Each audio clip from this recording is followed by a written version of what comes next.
Buenos días.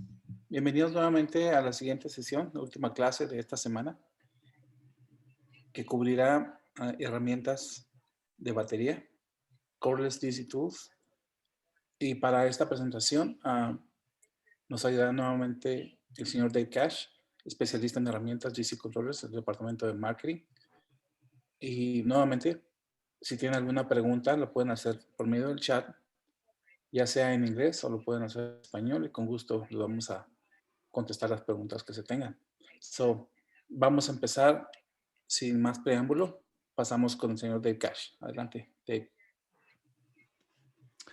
Thanks so much, Damien. Again, my name is Dave Cash. I'm a member of the marketing team here at Mountz, as Damien said, and we're here in our final class in regards to our DC tool launch for Mexico and Latin America. This session is dealing with our EPT battery torque DC transducerized system. And so with that, that's going to be part of our entire DC tool line. We have our EC and ECT, which is our current and transducerized controllers. We also have our automation and robotic drivers that are part of our ADC series. And then we have our EPT series. And so the EPT is a battery transducerized DC control system. The really nice thing about all of our products as it relates to the DC system is they function and are primarily set up and programmed all the same way. So they use very similar settings within the software, very similar settings within the presets that you would be using. So it makes it very easy to be able to move from one type of system to another without much learning for the new system. There are some unique differences, and we'll talk a little bit about that here. Now, the current torque that we have for the battery right angle tool has a maximum torque value up to 50 Newton meters. On the pistol grip style tool, we can go up to 24 Newton meters. And those are the ranges. So up to 50 Newton meters for the battery tool system. We also have the controller that comes with this system. And so that particular controller is the Epc10 controller. It is a 10-inch touchscreen controller. It has several different ports on the unit. There's 3 USB 2.0 ports. We have 1 HDMI out port. So if we want to be able to mirror the display, we can do that to a larger display by still using the system here with an HDMI out. We have a micro SD card where we can expand the overall storage capabilities of any type of data collection that may happen for this, this system. And then there are also, excuse me, there are also input and output connections, an RS-232 connection. The IO connection is a 44-pin connection. And then we also have our power supply for that particular power. That could be yeah. So anyway, sorry about that. All right. So if we take a closer look at the controller itself and how the tools can communicate wirelessly with the controller. So these, it uses a Wi-Fi signal, and there are 2 different ways that we can utilize the Wi-Fi. So the first would be the controller generates its own Wi-Fi network. So we add a USB wireless transceiver to the controller, and that's due to different country restrictions and regulations as it relates to the Wi-Fi. And we can have up to 8 tools that can connect to one controller, and we can gather information that's happening with the fastening of that product from 8 different tools to one specific controller. So that is one way that the systems can communicate with the controller and the tools by the controller generating its own Wi-Fi network. The other way we can do that is if we actually place the controller onto an internal network, then the tools would be able to connect to that specific controller via a Wi-Fi access point or a wireless router. And then the tools are registered to that particular controller. So if there are multiple tools in an area and there are multiple controllers, each tool is registered to a specific controller. So there's not any crosstalk or the ability for signals not to come and into one specific controller versus another. So each tool is basically paired to a controller, and that allows it to be able to communicate back and forth. And so those are the ways that it can communicate with the controller via Wi-Fi. There are two different types of operation modes. We have the ability to use the system without a job. And this means that the tools can run independently of each other. They can be in different locations, run by different operators. And this would allow the operators to be able to change presets. And they would not have the ability to use any of the process controls that come with the system when we work it in operation mode with a job. And so with a job, this allows us to basically craft a job or an assembly build of a specific area or cell or product in a certain area. And we can basically tell the operator which tool to use and how many times or how many fastenings we would use for that particular tool at a specific preset within a assembly or job type of product. And we'll look at that here in just a minute as we look at some of the demo. It might be a little bit more clear after that, but those are the two different operation modes that we can use the tools in. So what is the same that we have with the EPT as it is with the EC and the ECT? So each tool has 15 different presets that it can use throughout the range of the particular tool that's being used. There are two different tightening strategies that are the same. We have torque control with angle monitoring and angle control with torque monitoring.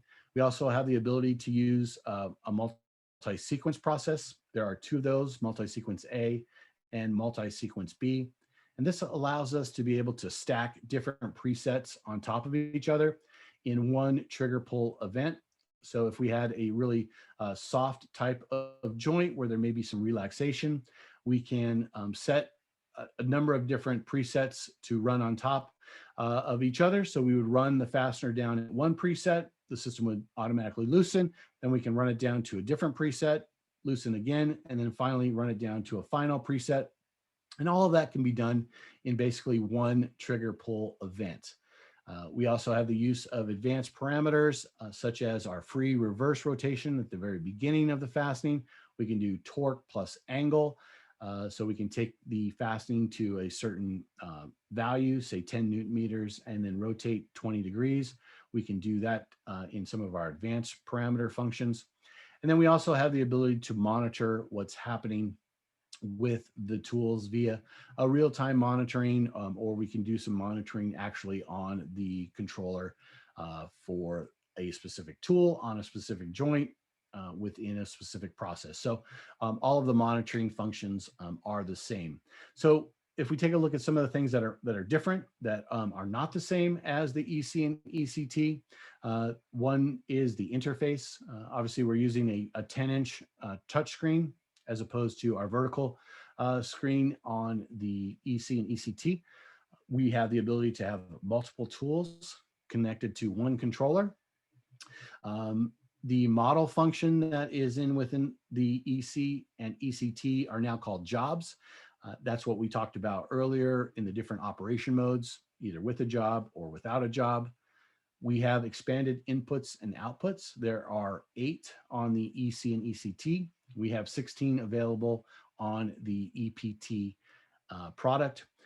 And then the other really nice thing about the tools themselves, they come with an integrated barcode reader or scanner. built into the tool. So if we want to do some either preset selection or job selection by the use of a barcode, we can do that right on the tool without having to have a separate barcode scanner to be able to do that type of thing. So those are some of the things that are a little bit different than the EC or ECT product. And so if we take a look at the screen itself, the operation mode we have here on our screen, there are some information on here that we see where we have 3 tools that are connected to this particular controller. We have our time date stamp, and then we have our operation mode, our monitoring, and our system parameters that we can look at. Now, all of these allow us basically to look at certain features.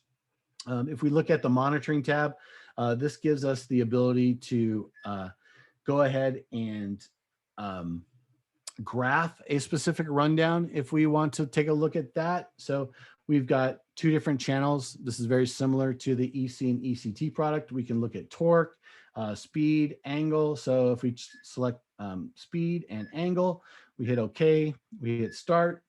We go ahead and we run our tool. You can see we've generated a graph rundown of that particular fastener. And so we can look at that information. We can also hook the controller up to the software, which would be very similar. And we can take a look at what's happening with that particular joint. We also have the ability to monitor the inputs and outputs, and we can look at the last 8 errors that the system has generated as well. If we go ahead and we log into the system, this will give us a little bit closer look at some of the different menus that we have. So the last one was the monitoring, which is just the same that we looked at there. We have our system tab. This gives us information on the particular, let me just clean this up a little bit here.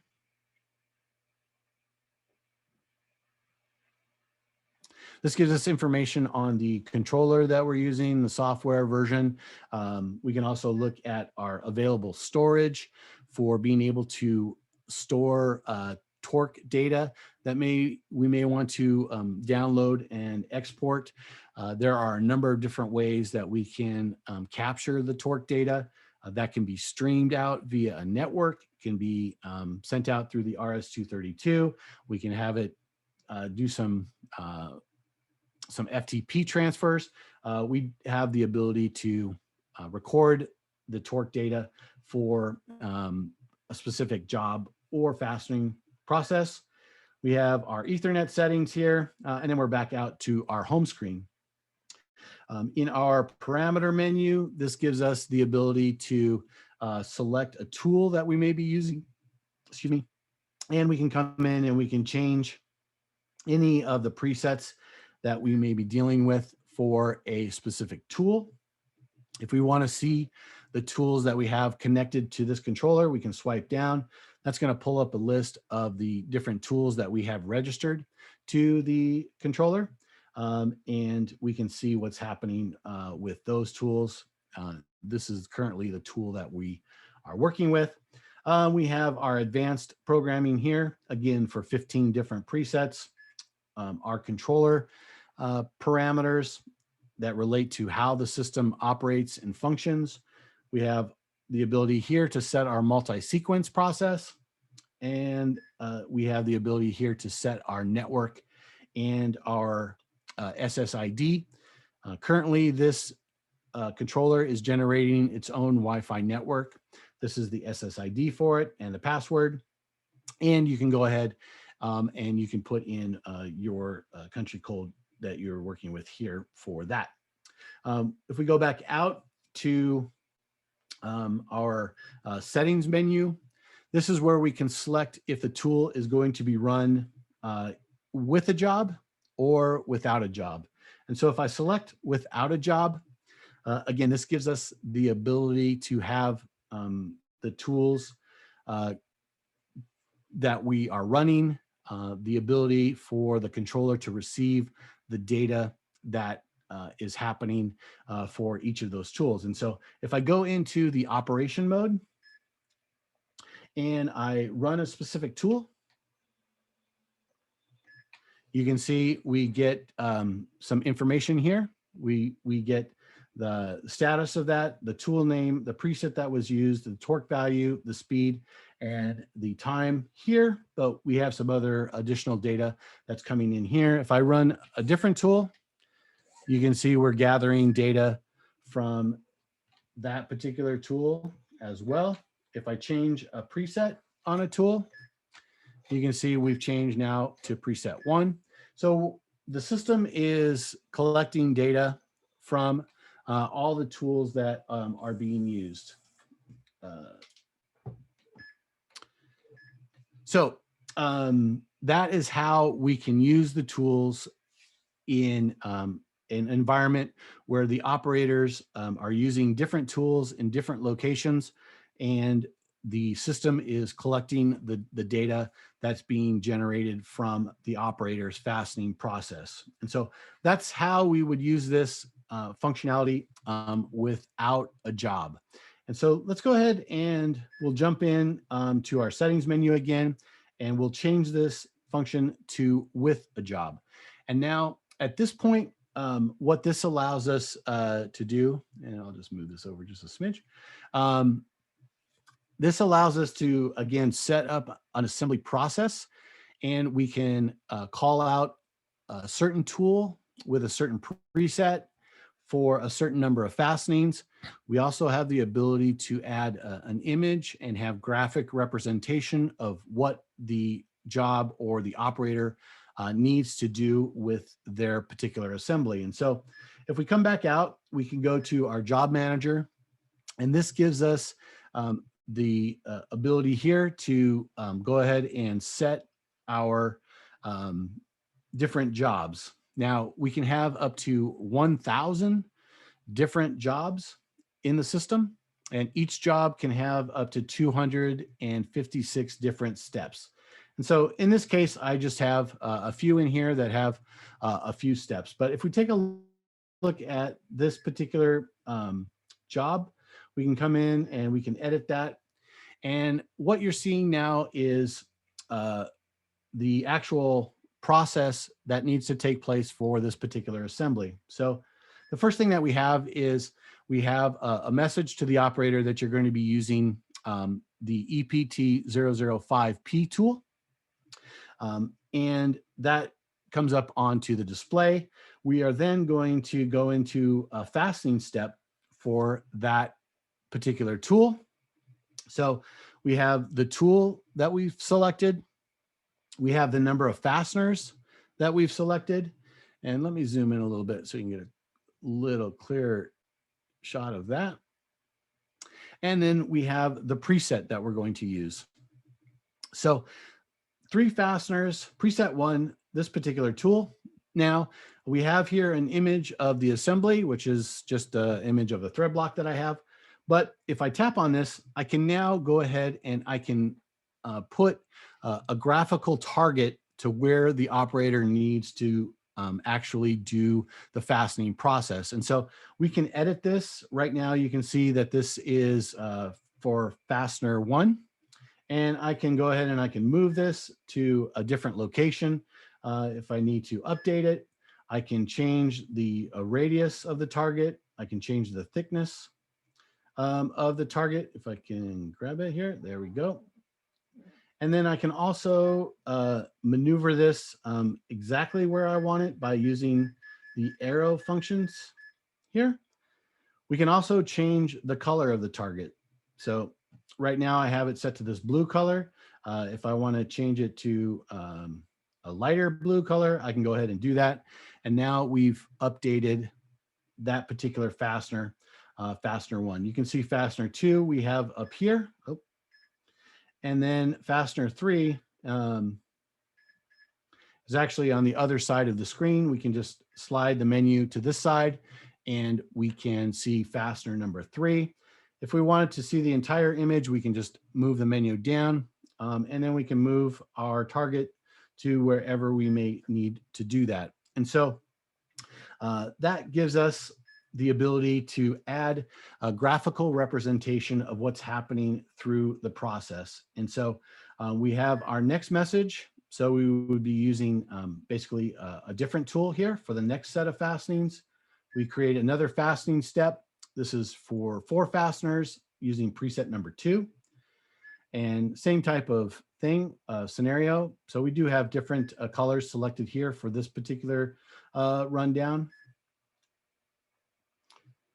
And then finally, we're going to switch to our right angle tool.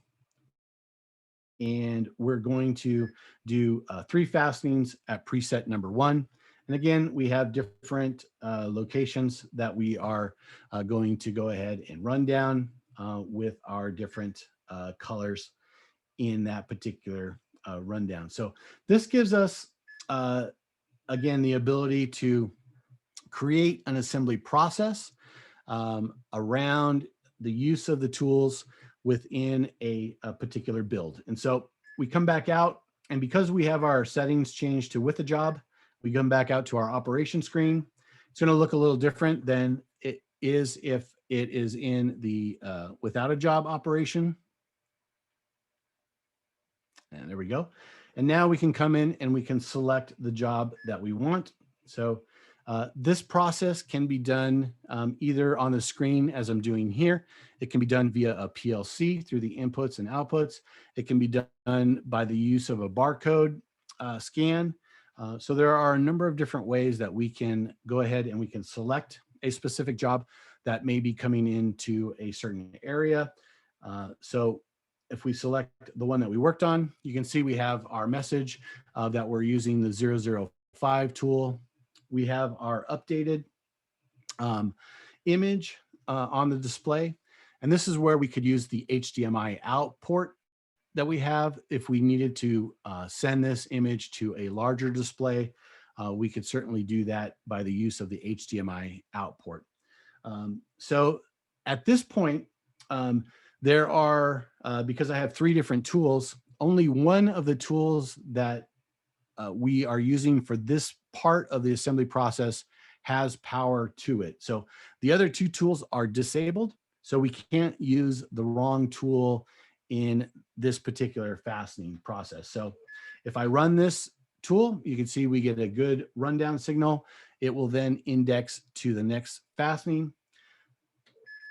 At this point, after we turn the good fastening rundown turns the color from the light blue and yellow that we had to green. And I do the last one.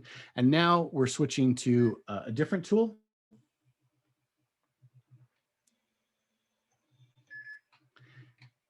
And we go through, once we get a good rundown, it does index to the next fastener. If we were to get an error within the rundown, we would not get the system to index. So we would have to reattempt that fastener until we got a good rundown. And then finally, we would use our right angle tool. And then once we've completed the entire assembly, we would get a job okay signal. And then it's going to repeat that particular model, or we could have it have commands where it's waiting for another model, or excuse me, another job to be selected. So that's how the system works with a job and without a job. So if we take a look at one last thing here, and that's going to be the display of the tool, of what is happening actually on the tool itself. So this particular screen here is our tool. You can see up here we have our Wi-Fi signal strength. We're in the operation mode. This is how much battery we have left in there. We have which preset we're using, what the torque value is, and then we also have what our value would be if we're going ahead and have a rundown completed.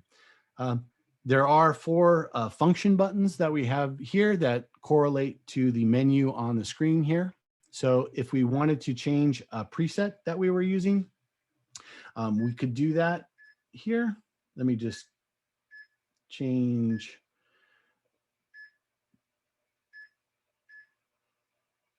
this. And so if I press the up button, you can see we're changing now through the different presets, and we can go down.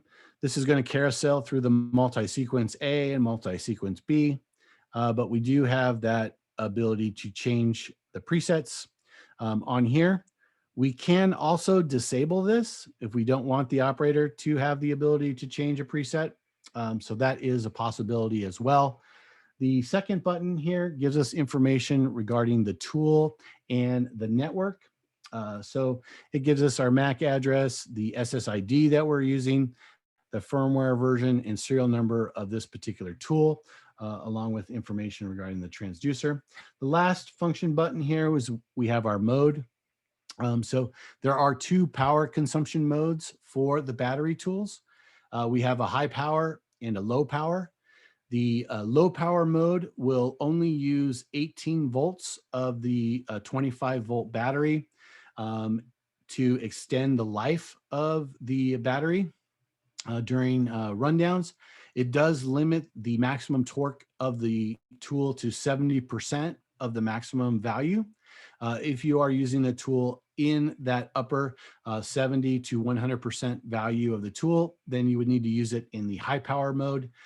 That would allow you to use the full 25 volts of the battery.